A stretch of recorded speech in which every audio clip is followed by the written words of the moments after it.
Dr. Karla Davis-Luster. I am very happy to be here tonight with you. Once again, hello and welcome to today's podcast, the Us Review. I talk about uh, different relationship topics. It's great to have you here. Basically, as I dive into a very hot and trendy topic, it's very significant. So I want you to listen to some of the things that, listen to everything that I'm saying. And hopefully, this is not you. And if you know someone that this applies to, maybe some of the things that I'm saying, you can take it back to them and help them. So, once again, hello. Once again, I'm Dr. Karla Davis Luster. The topic I'm going to be talking about tonight is what are the signs that you may be in a mentally abusive relationship. This is something that is widespread. When I get to talking about statistics, it's going to be very enlightening because some of the numbers that when I do my research to prepare for a topic that I'm going to talk about, finding out some of the numbers with people that are going through or are in a mentally abusive relationship, it was very surprising, very enlightening, very concerning. So let's spend the next 15 minutes or so, I'll do that, exploring ways to identify the possibility that you may very well be involved in an abusive relationship. Hopefully you're not. Once again, I am your host, Dr. Karla Davis Luster, also known as Ask Karla. I do ask you if you get a chance, or please subscribe to me. I'm at Ask Karla here on YouTube. Here is where I discuss controversial relationship topics, highlighting the male and the female perspectives when necessary. So I do want to throw this out there for legal purposes. And to add this disclaimer, I do want to make clear that any of the topics that I talk about is merely an opinion. Although I am Dr. Karla Davis Luster, I have a doctorate in philosophy. I like to talk about topics that, first of all, to bring awareness, and secondly, to enlighten people into it may be topics that you haven't thought about, when you're in a relationship. So, and I like to talk about the controversial stuff because the light stuff and the fun stuff or whatever else, people generally talk about that. But sometimes there are topics that people don't want to talk about. They want to keep them hidden. And once again, I like to talk about the controversial relationship topics. So please note that the information discussed on the US Review is for informational purposes only and should not be considered as professional, financial, or legal advice. If you require such advice, I do recommend consulting and a licensed professor or advisor in the area of concern that you're actually having. So let's get started. First of all, you first have to understand what is mental abuse before you can take any steps towards healing and empowerment. Okay, you have to understand what it is, and you have to be able to recognize it and know for a fact that this is a situation that I'm in. I'm not talking about one-off situations. Something may have happened that I may talk about here one time or something like that. I'm talking about a consistency of behaviors that happen in a relationship that would put you basically in a mentally abusive relationship. Now, let me say this. Mental abuse is a form of manipulation or control that inflicts psychological trauma on a person. Okay, this is psychological trauma that someone is inflicting on another. It often aims as behaviors that kind of undermine one's self-esteem. It undermines your self-esteem, your independence, and it kind of takes away a little bit of your dignity, or can take away your dignity. Unlike physical abuse, which is basically obvious because you have signs, you may have a black eye, you may have scarring, or whatever else. That's kind of obvious, but I'm talking about mental abuse, which can be very subtle and insidious, making it harder to identify because you don't have marks, you don't have that, but you're mentally messed up. Usually, the person that's inflicting it comes across as they are maybe an upstanding citizen. They don't do anything wrong. They basically are, they the shit, Let me throw a couple of names out. Puff Daddy or Epstein, does any of those ring a bell? I'm not saying, I'm not judging them, putting them in one place or another. I don't have a hell or a heaven to put them in. However, I'm just throwing out typically uh, to make my point, typically is somebody that you may not even suspect is inflicting this type of behavior on another. They know how to behave in public. Just keep that in mind. They know how to behave in front of people. They know how to behave so that maybe even if you said something about it or tried to bring it to someone's attention, they they can, kind of, put some conflict in there, like, really, that person don't really act like that. I have never seen that out of that person. However, it's there. So, what are the signs that you are in a mentally abusive relationship? Once again, there are numerous amount of ways that your relationship could be unhealthy. Keep that in mind. Once again, the physical is kind of obvious, physical abuse, although it is obvious, being mentally and verbally abused is just as bad. Physical abuse, of course, obviously someone's putting their hands on you. However, the mental and the verbal is just as bad, because it's psychologically messing you up, and people saying bad things to you verbally, saying verbal things against you is not cool at all. Once again, it can mess you up psychologically. Please forgive me, I got a cold, so I may sound a little hoarse, but I just really wanted to talk about this subject tonight. So, how do you know? Let's talk about a few of those, okay? Number one, if you have someone that's you're constantly getting criticism and you're constantly being blamed for something. Your partner is always criticizing your actions, your decisions, or your feelings. They blame you for all the relationship problems. They never take accountability for what they do or have done in the relationship. Basically, they dump it all on you. Like I continue to say, when I do the Us review, I talk, I take passages from my novels and I talk about them. However, I always talk about that everyone brings something to the table, whether it's good, bad, or indifferent. You bring something to the table. And in that situation, the constant criticism, whatever, they're not taking accountability for their actions and what part did they play in the issues that you're having. They're inflicting this, mental abuse on you. Number two, manipulation and gaslighting. I started hearing gaslighting a lot probably over the last several years. And excuse me, I wanted to say, what is gaslighting? Because I wanted to know exactly what it meant. What is gaslighting? Gaslighting is when someone makes you question your reality and your beliefs. Your partner consistently dismisses your feelings and constantly says you are wrong and crazy, things that you're saying and seeing or whatever is not true. You just, it's just something wrong with you. That's not what happened. That's a huge red flag, messing with your mental. Number three, isolation. Typically, abusers like to separate their victims, shall I call you, from friends and family and loved ones, so that you don't have a support system. If your partner they may be one that gets jealous all the time or angry when you spend time with your loved ones and people, your friends. They don't want you doing that. Our love is good enough. We just need to spend time with each other and so forth and so on. They're trying to isolate you and trying to tear down your network system. Sometimes this is a tactic to, once again, minimize your support network, and which everyone needs a support network. Everyone needs, friends, or, needs your family. We tend to have situations where you can be estranged from your family or whatever. But at the end of the day, hopefully that love finds its way back somehow, some way.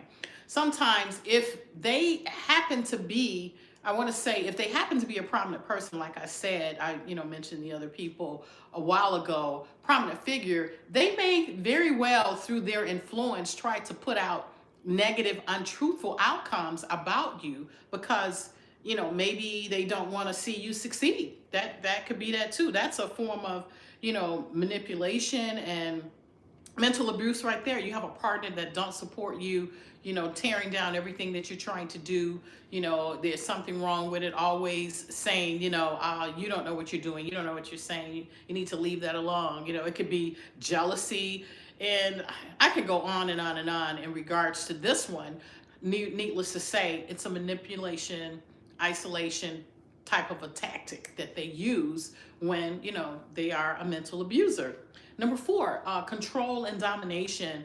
This can appear through your partner by them micromanaging your decisions and your activities, how you dress, always negative about who your friends are. And if you took, and basically, if you took a look at some of their friends and, messy family members, may I say, because people go through that, it might leave much to be desired. You're talking about this when they find something wrong with any and everyone that you're close to, that you be around, people that support you and help you and love you. They find something wrong with everything with that. So that piece too.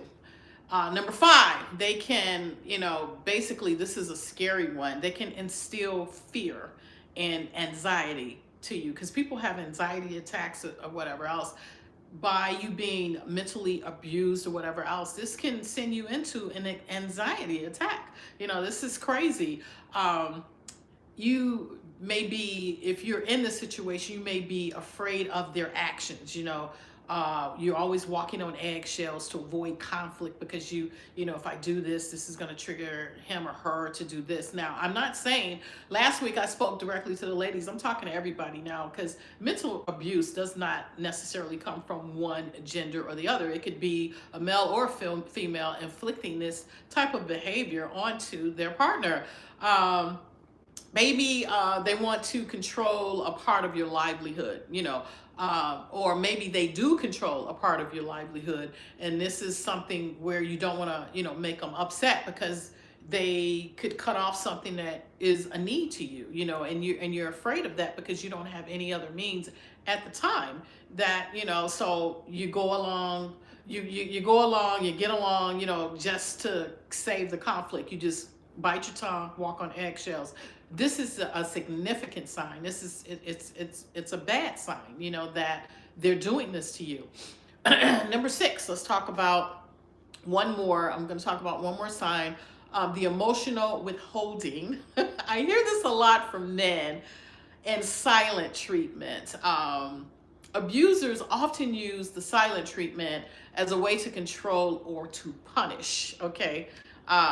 If your partner uses affection, let's talk about this one, as a weapon by giving or withholding, affection based on your behavior, that is a mental tactic and a mentally abusive type of a situation that they're using this.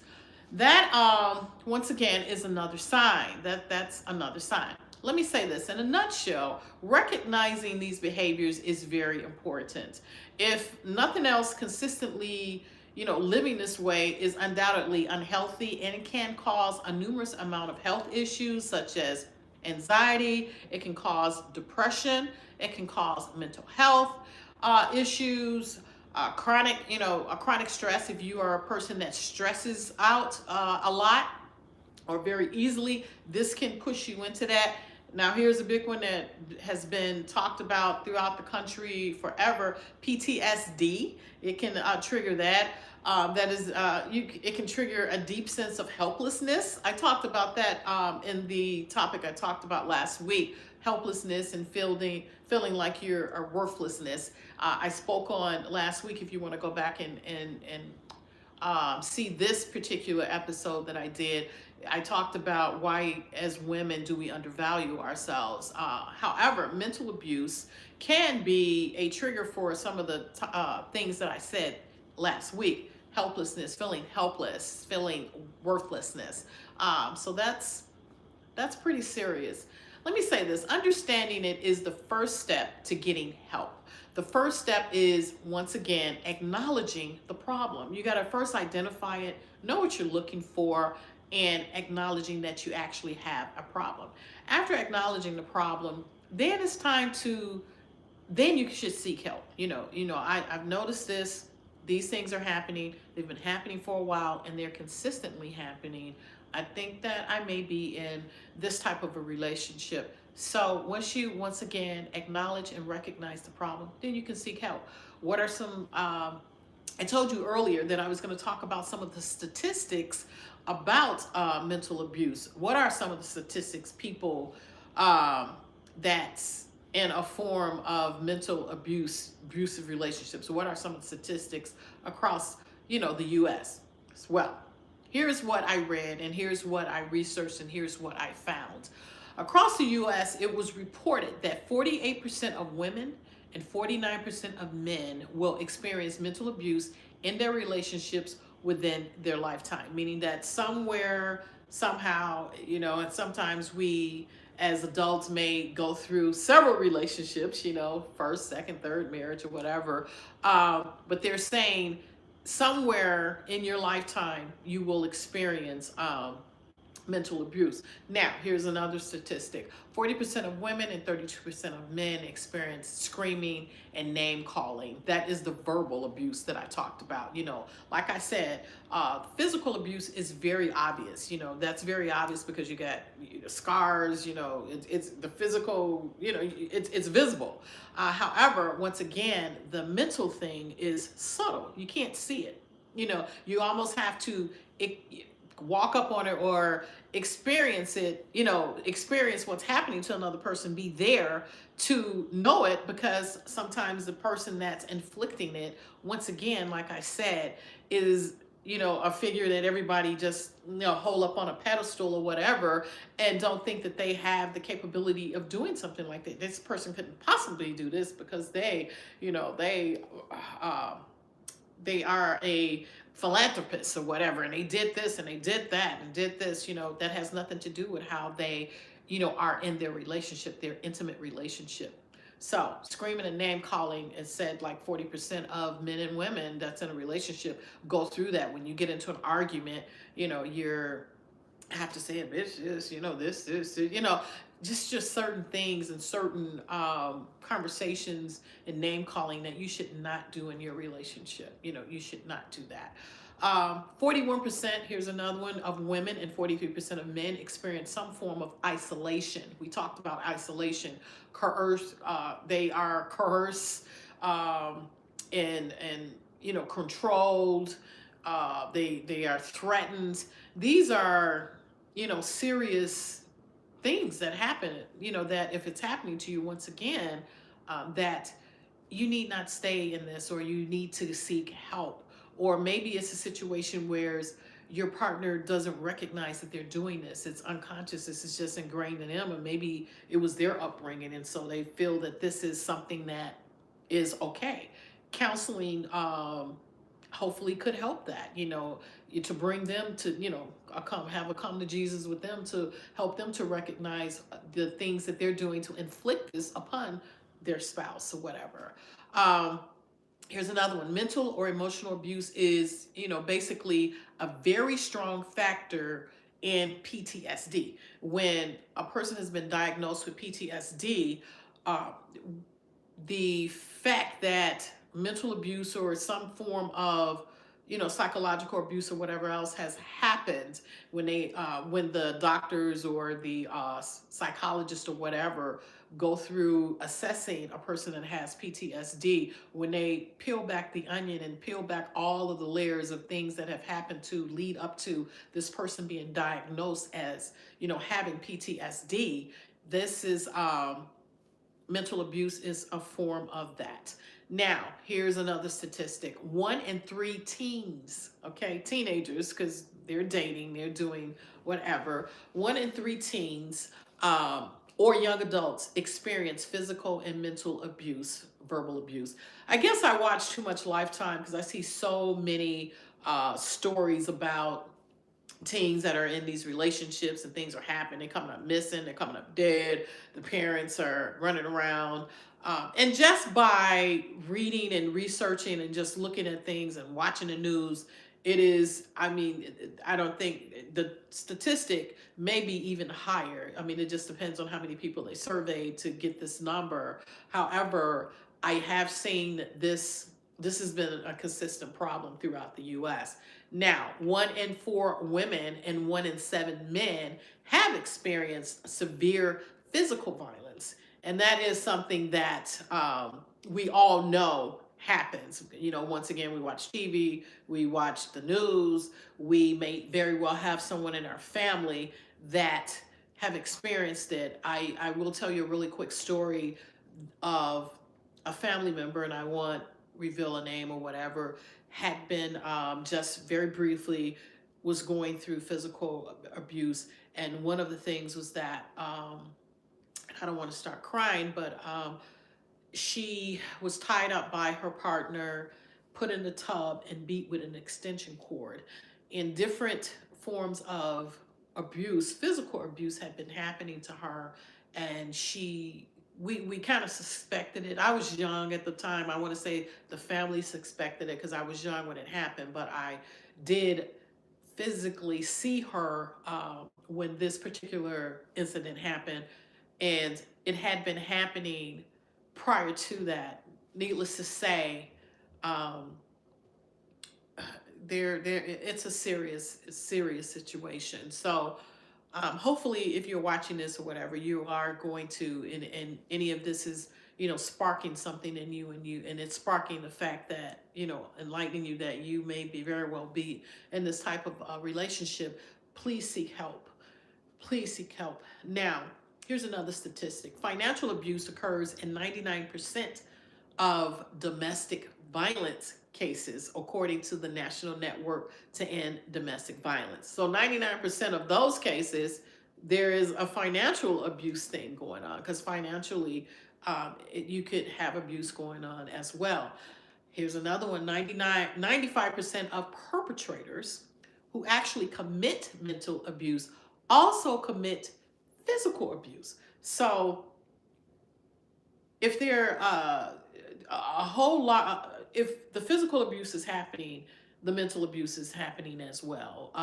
And they're saying with this statistic that over 90, 95% or whatever of the perpetrators that are inflicting the physical abuse, they also do the mental abuse. They kind of walk hand in hand. You do have, like, once again, in certain situations, I guess the 5% are just mentally abusive. They haven't moved into the physical, but they're saying most of the time physical abuse is happening as well. 90% of practitioners, I want to say, these are the doctors or whatever, agree that psychological abuse basically happen interspersed with kindness to create confusion. And I said that, it goes back to me talking about the people of power, the people in a position, and they're very well known and very well liked or whatever, and they couldn't possibly be, inflicting anything on anybody.